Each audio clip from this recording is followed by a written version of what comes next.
I found this rickety old heart shelf at the thrift store a few years ago, and I thought to myself, I can Halloween that. So I'm going to turn this into a planchette shelf. I'll start by cutting a hole into each heart onto a piece of scrap wood. So I actually had to start by disassembling everything. And now I will use my 4-inch hole saw to cut holes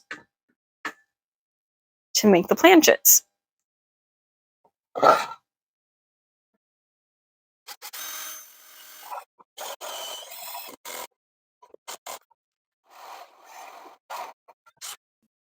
It was here that I realized my drill is not strong enough for this project. So I put my battery back in the charging station and asked for help. Once all the holes were cut, it was time to sand everything down to get ready to stain and get rid of any slivers and round out the edges of the inside to give it a little bevel.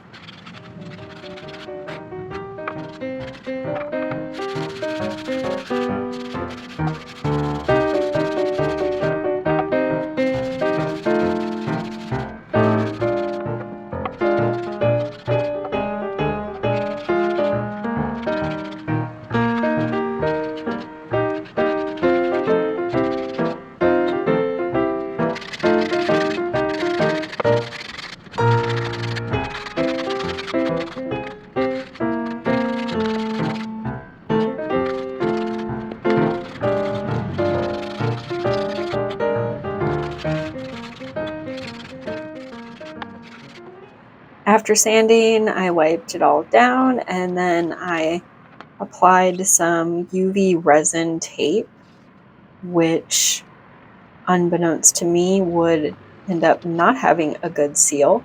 So what I would do here instead would be to put some varnish around the edges so that it would actually stick so that the resin wouldn't leak out.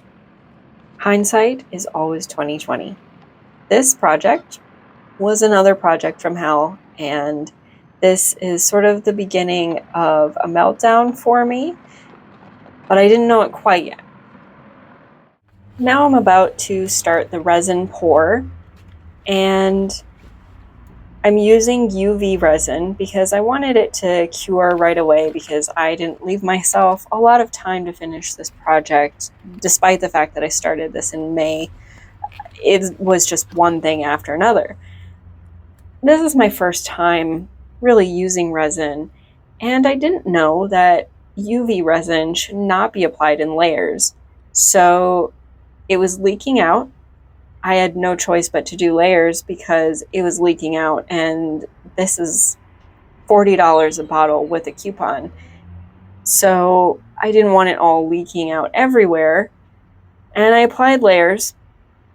So now we're going to pretend like I meant to do that, and we're going for a sort of magic 8-ball, groovy, lava lampy appearance because it bubbled so much.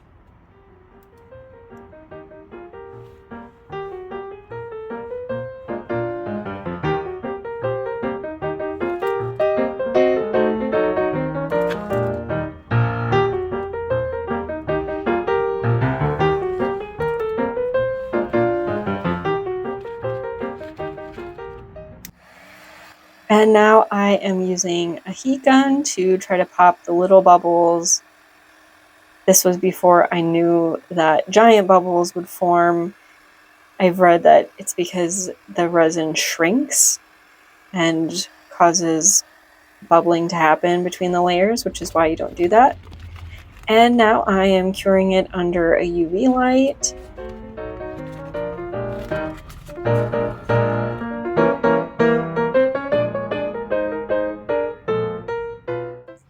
And now it's time to stain the wood. I just used something that I had on hand.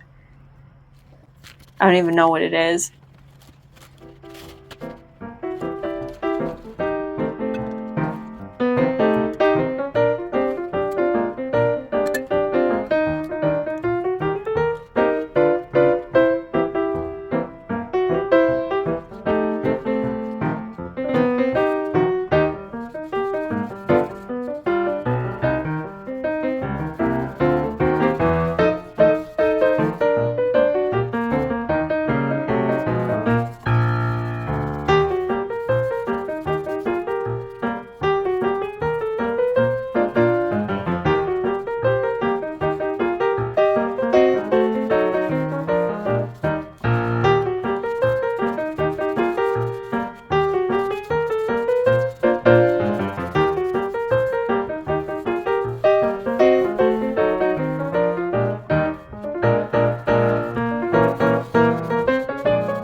Now I'm reassembling everything. I started off by putting wood glue in the areas where it was previously nailed on.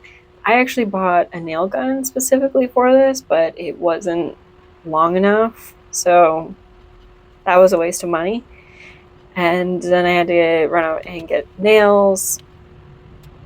And here I am trying to make sure everything is level. Unfortunately, it did end up coming out a little bit wonky, I think because of the very first one that I did.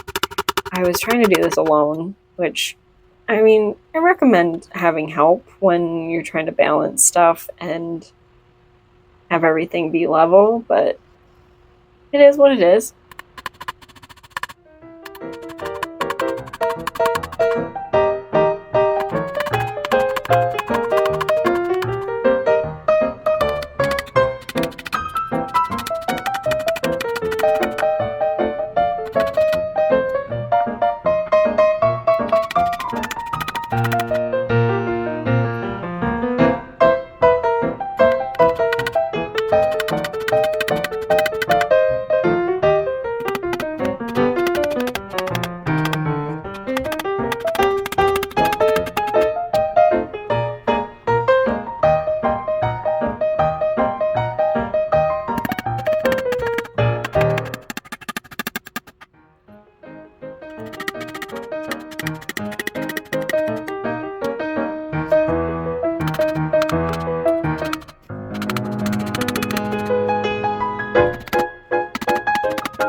And with the final nail, let's get it cleaned up.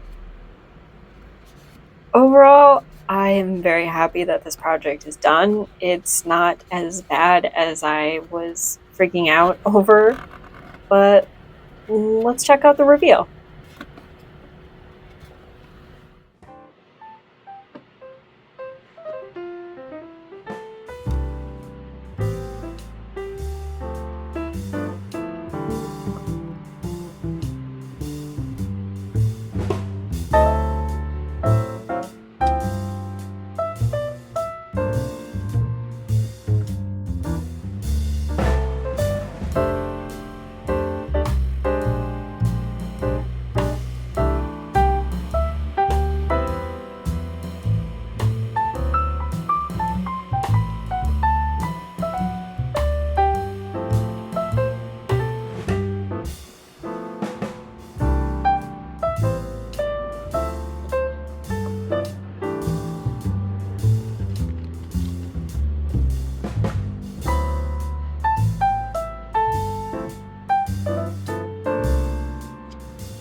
Ultimately, you won't really see the resin parts because when you set stuff on a shelf, it gets covered up, but it's a little surprise that I know is there. And when you see it from the bottom side, it's pretty cool. That's all for now. Thanks for watching, and I am going to be trying to upload every week.